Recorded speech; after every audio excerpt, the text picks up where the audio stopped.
তেলাওয়াত করলো যে ব্যক্তি, यानी এটা বললো যে আলিফ লাম মিম, তাহলে ওই ব্যক্তি আপনার একটা অক্ষরে 70 করে নেকি পাবে, 70টা করে নেকি পাবে।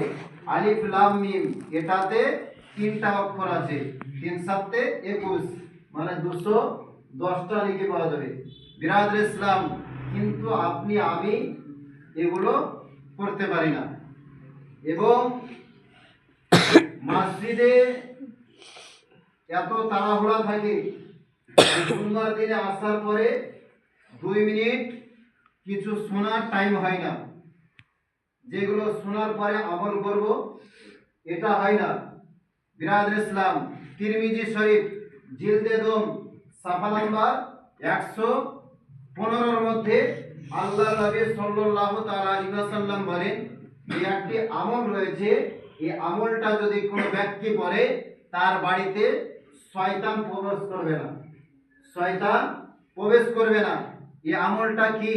হযরত আবু হুরায়রা রাদিয়াল্লাহু তাআলা আনহু তিনি বলেন যে নবী পাক সাল্লাল্লাহু তাআলা আলাইহি ওয়াসাল্লাম বলেন, কোনো ব্যক্তি যদি তার বাড়িতে সূরা বাকারা আপনার সকালে এবং সন্ধ্যায় যদি প্রত্যেক দিন এই কোরআন সূরা বাকারা তেলাওয়াত করে, তার বাড়িতে আপনার শয়তান প্রবেশ করবে না, তার বাড়িতে শয়তান প্রবেশ করবে না। আল্লাহর নবী সাল্লাল্লাহু তাআলা আলাইহি ওয়াসাল্লাম আরো বলেন, মিশকাত শরীফ আপনার তিরমিজি শরীফ জিলদে দম সাফা নাম্বার 100 আপনার 88, মিশকাত শরীফ সাফা নাম্বার তিরমিজি শরীফ সাফা নাম্বার হচ্ছে আপনার 117, আর তিরমিজি মিশকাত শরীফ সাফা নাম্বার 188। তার মধ্যে হযরত আবু হুরায়রা রাদিয়াল্লাহু তাআলা আনহু বলেন যে নবী পাক সাহেবে দাওলাত সাল্লাল্লাহু তাআলা আলাইহি ওয়াসাল্লাম একদিন আপনার হেঁটে হেঁটে চলে যায়, তো দেখতেছেন যে একজন ব্যক্তি সূরা ইখলাস পড়তেছে, সূরা ইখলাস পড়তেছে। তা হযরতে আল্লাহর নবী সাল্লাল্লাহু তাআলা আলাইহি ওয়াসাল্লাম বলেন যে ব্যক্তির উপরে জান্নাত ওয়াজিব হয়ে গিয়েছে। হযরত আবু হুরায়রা রাদিয়াল্লাহু তাআলা আনহু বলেন যে ইয়া রাসূলুল্লাহ, ইয়া হাবিবাল্লাহ, নবী গো, এর উপরে কি ওয়াজিব হয়েছে? তো নবী পাক সাল্লাল্লাহু তাআলা আলাইহি ওয়াসাল্লাম বলেন যে ব্যক্তির উপরে জান্নাত ওয়াজিব হয়ে গিয়েছে। কারণ হচ্ছে যদি কেউ মাখরাজ সহি মোতাবেক ইসলামিক টানটুন দেখে কেউ যদি আপনার সূরা ইখলাস বিসমিল্লাহর সঙ্গে একবার পড়ে দেয়, আল্লাহ রাব্বুল আলামিন তার জন্য জান্নাত ওয়াজিব করে দেয়, তার জন্য জান্নাত ওয়াজিব করে দেয়। বিরাদর ইসলাম, আপনি আমি এগুলো করতে পারি না, সঠিকভাবে মুখ থেকে বিসমিল্লাহির রহমানির রহিম এটা পড়তে পারি না, কিন্তু মৌলভী এবং আলিমেদের ভুল ধরতে সকলেই পারে, সকলে ভুল ধরতে পারি। বিসমিল্লাহির রহমানির রহিম, সমস্ত প্রশংসা আল্লাহর, আলহামদুলিল্লাহি রাব্বিল আলামিন, সমস্ত প্রশংসা তার উপরে, তিনার উপরে, আল্লাহর উপরে। যদি এই জায়গাতে আলহামদুলিল্লাহ এই হে আছে, এই হের জায়গাতে যদি হা পড়ে তাহলে মানাটা পরিবর্তন হয়ে যাবে। তাহলে আপনি আমি বিসমিল্লাহির রহমানির রহিমের জায়গাতে অনেক মানুষ আছে বিসমিল্লাহির রহমানির রহিম পড়ি কি পড়ি না? পড়ি।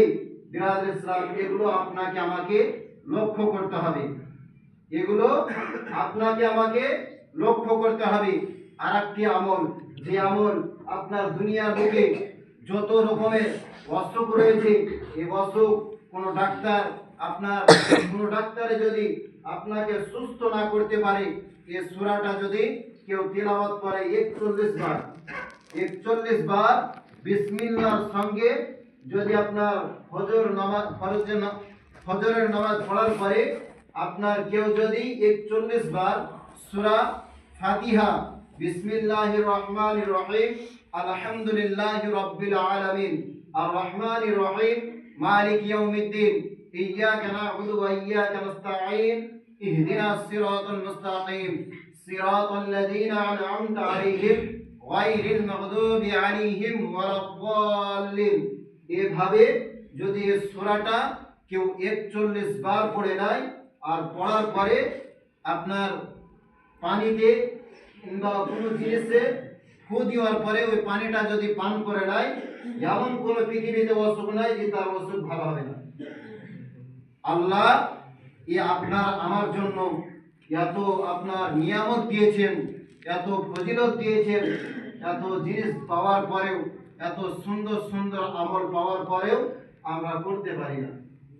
অনেক মানুষ আছে যে রমজান মাস আসার পরে পকেটে ওষুধ থাকে, পকেটে ওষুধ থাকে, যে মুখে যেন বলতে না হয়, ওষুধটা যেন বের করে দেখিয়ে দিতে পারি, তাহলে বলতে পারবো যেন আমি বিমার রয়েছে, অসুখ রয়েছে, এই জন্য রোজা রাখতে পারি না।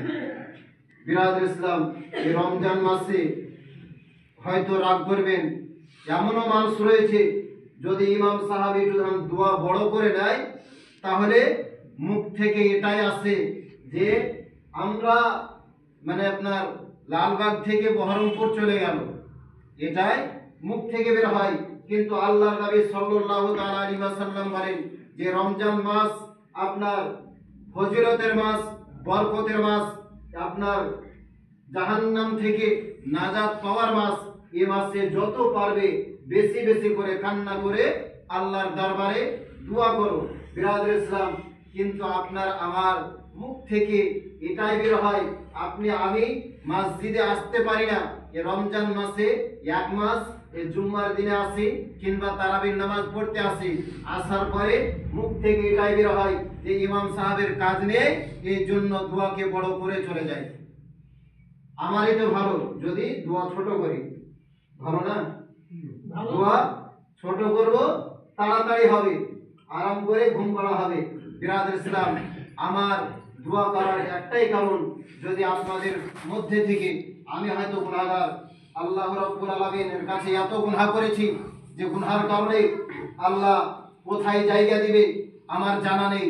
বিরাদর ইসলাম, এই আপনার 100 মানুষের ভিতরে যদি আল্লাহ রাব্বুল আলামিন কারো হাতের ওসিলা নিয়ে আমাদের দোয়াগুলোকে কবুল করে নিয়ে আপনার পিছনে যে গুনাহ রয়েছে সমস্ত গুনাহখাতা যেন আল্লাহ মাফ করে, এই জন্য আপনাদের সকলকে নিয়ে বড় করে দোয়া করা হয়।